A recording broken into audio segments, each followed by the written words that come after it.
Question number 4 है हमारा array intersection के बारे में। इसमें सपोज हमारा एरे है, एक एरे 1, 2, 3 और 4 है।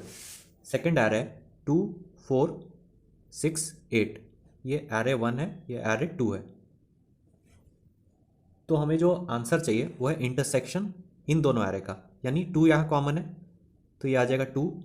उसके बाद 3 हमारा नहीं है, इसमें 4 हमारा कॉमन है तो ये आ जाएगा 4। उसके आगे कोई एलिमेंट्स हमारे कॉमन नहीं है और A1 का एंड भी आ चुका है, इसीलिए हमारा जो एक्सपेक्टेड आंसर है वो है 2 और 4, क्योंकि वो दोनों एरे में हमारे वो एलिमेंट्स आते हैं। क्वेश्चन हमारा दिया गया है कि दो एरे हैं जिनका साइज n और m है और बोथ नॉन डिसेंडिंग ऑर्डर में। अब हमें उनका इंटरसेक्शन फाइंड करना है। इंटरसेक्शन मतलब क्या हो गया? Common elements. एरे का length should be greater than 0। Both the arrays are sorted in non descending order. ये भी हमने पॉइंट देख लिया। The order should be in the order of elements that occur in the original array. If there is no intersection between then return an empty array. तो एक empty array return होगा अगर कोई भी इंटरसेक्शन नहीं होगा। जैसे 1, 2, 3 और 5, 7, 9 में कोई भी इंटरसेक्शन नहीं है, कोई भी कॉमन एलिमेंट्स नहीं है, तो यहाँ पर आउटपुट एम्प्टी एरे होगा। अब हम देख लेते हैं किस तरह हम कोड फॉर्मेट में लिखेंगे। तो यहाँ हम स्टार्ट करते हैं int मेन से अपना कोड लिखना। तो ये हो गया int मेन। अब हम अपने एरे को इनपुट कराएंगे। तो A1 हो गया हमारा 1, 2, 3 और 4। A2 हम मान लेते हैं सेकेंड एरे हमारा 2, 4, 6, 8।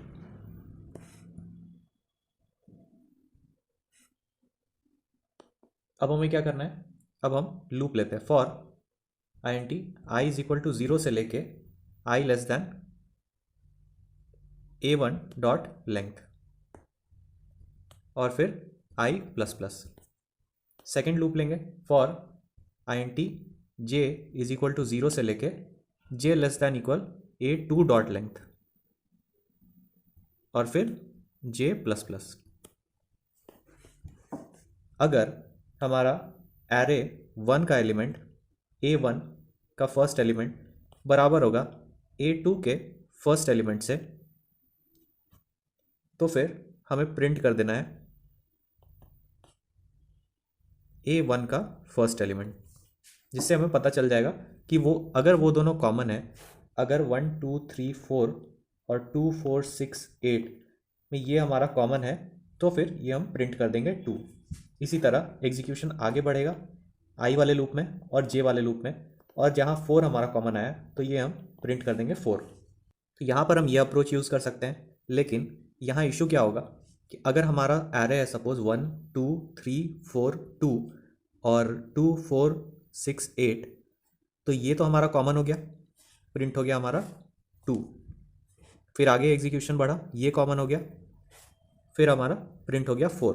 लेकिन जब आगे एग्जीक्यूशन बढ़ा और यहाँ पर आया तो ये भी हमारे इस एरे में चेक करेगा और यहाँ उसे फिर से एक कॉमन एलिमेंट मिलेगा और ये फिर से प्रिंट करना चाहेगा 2, जो कि हमें नहीं करना है।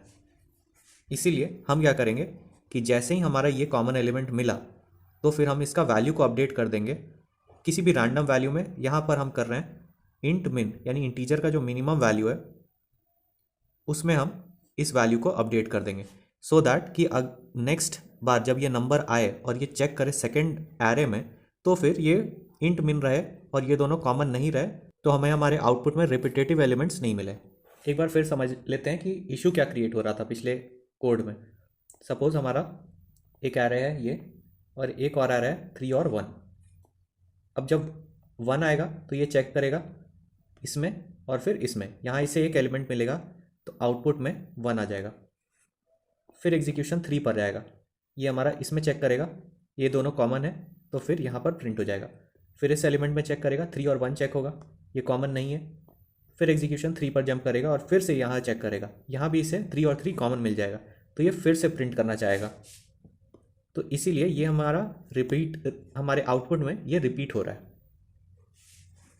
इसको टैकल करने के लिए जब हम 3 को इस 3 से चेक कर रहे हैं, चेक करने के बाद प्रिंट करने के बाद इसका वैल्यू हम अपडेट कर देंगे इंट मिन। उसके बाद जब एग्जीक्यूशन यहाँ इस 3 पर आएगा तो इसे यहाँ पर 3 नहीं मिलेगा इस एरे में, इसे यहाँ पर एक इंट मिन मिलेगा। जिससे ये इक्वल नहीं होगा और फिर हमारा ये एलिमेंट नहीं आएगा। तो सबसे पहले हम चेक करेंगे कि वो दोनों एलिमेंट सेम है या नहीं। अगर वो नो है, अगर वो एलिमेंट सेम नहीं है, तो फिर हम नेक्स्ट पे जाएंगे।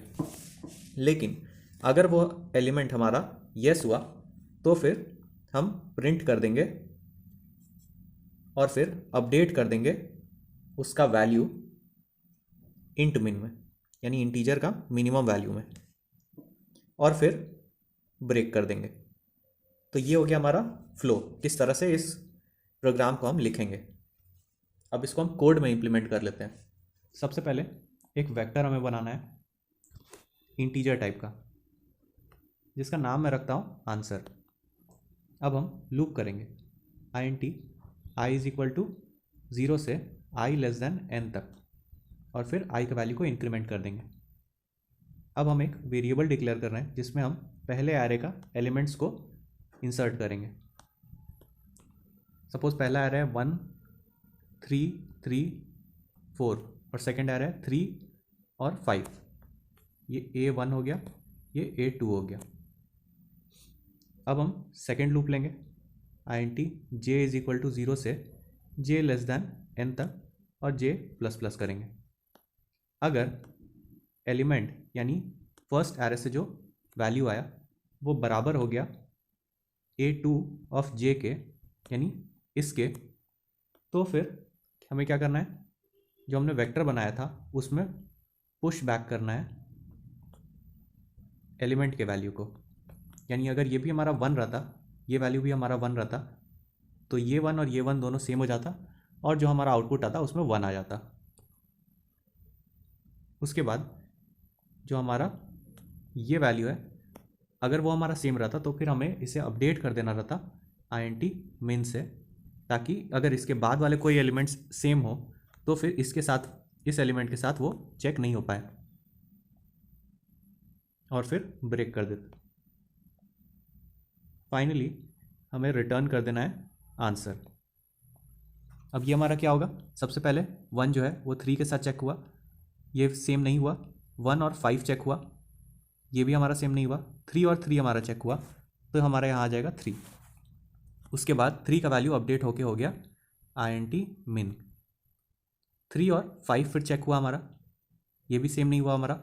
अब 3 और int min चेक हुआ, ये भी सेम नहीं हुआ। 3 और 5 चेक हुआ, सेम नहीं हुआ। 4 और 3 चेक हुआ, सेम नहीं हुआ। 4 और 5 चेक हुआ, ये भी सेम नहीं हुआ। तो हमारा जो आउटपुट आएगा वो होगा 3।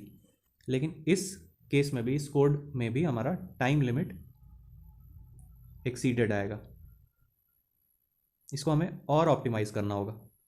इसको हम किस तरह से ऑप्टिमाइज कर सकते हैं वो भी हम देख लेते हैं। सपोज 2 एरे है 1 4 और 5, और एक है 3 4 और 5। सबसे पहले हमारा 1 चेक हुआ 3 के साथ। ये 3 जो है वो हमारा 1 से बड़ा है, यानी 1 हमारा क्या है, 1 हमारा एलिमेंट है। एलिमेंट से बड़ा है हमारा A2 ऑफ j। अगर ये केस है तो फिर हमें ब्रेक कर देना है, क्योंकि हमें आगे का एग्जीक्यूशन, आगे 1 को चेक करने का कोई ज़रूरत ही नहीं है। अगर हमारा A2 का एलिमेंट A1 के एलिमेंट से बड़ा आ जाए तो फिर हमें एग्जीक्यूशन सीधा स्टॉप कर देना है।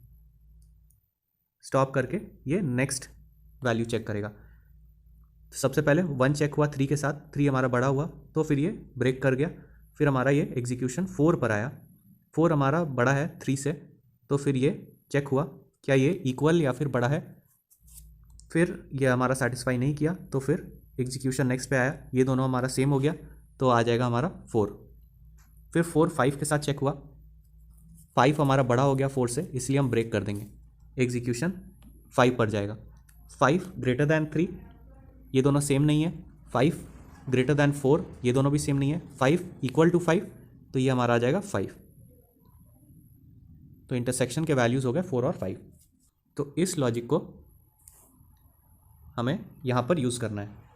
तो इफ़ एलिमेंट लेस दैन, इसको मैं यहाँ पर मिटा देता हूँ, A2 ऑफ j, तो फिर ब्रेक कर देना है।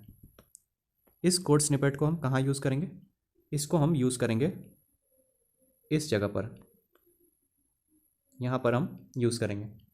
अगर हम एक और ऑप्टिमाइजेशन करना चाहें तो वो भी हम यहाँ कर सकते हैं। ऑप्टिमाइजेशन 2 क्या है, सपोज हमारा आ रहा है A1 है 1 2 2 2 3 4 और A2 है 2 2 2 2। ये हमारा 2 एरे है। अब अगर सबसे पहले कैसे होगा, ये हमारा इससे चेक होगा।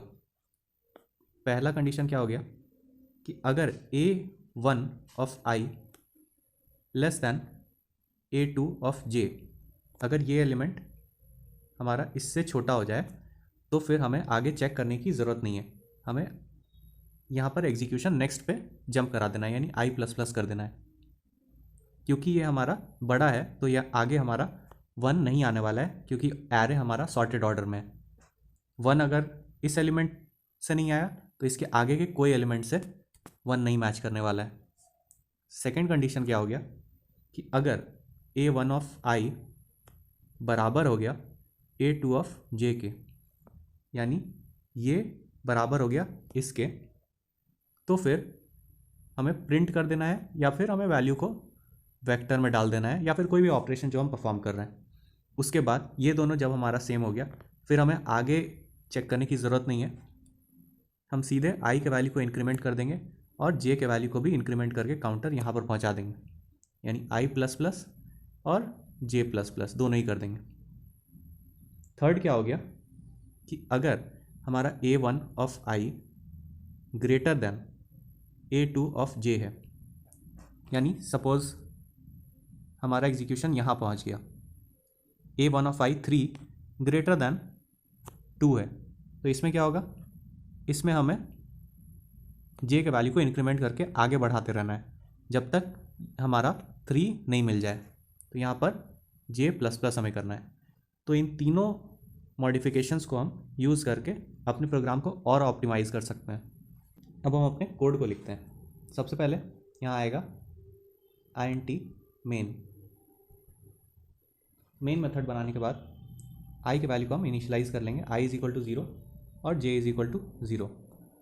अब हम एक लूप चलाएंगे while I less than n and J less than n, मतलब जब तक एरे के साइज से I और J छोटा रहेगा। तो इफ़, तो हम अब कंडीशंस यूज़ करेंगे। If A1 of I equal A2 of J, इस केस में हमें क्या करना है, आंसर नाम का एक वेक्टर हमने बनाया था उसमें पुश बैक करना है हमें A1 ऑफ I को। वो हो गया हमारा ये कंडीशन। उसके साथ साथ हमने क्या किया, I++ और J++ भी किया, I++ कर दिया और J++ भी कर दिया। ये कंडीशन हमारा कंप्लीट हो गया। एल्स इफ अगर ARR या A1 हमारा इस केस में I less than A2 of J है, हमारा कंडीशन नंबर 1। तो फिर यहाँ क्या कर रहे हैं हम, यहाँ I++ कर रहे हैं, तो इस केस में I++ हो जाएगा। नहीं तो कंडीशन 3 हमारा क्या है, अगर A1 I greater than A2 of J है तो J++ होगा, एल्स J++। तो इस तरह से भी हम अपने प्रोग्राम को लिख सकते हैं।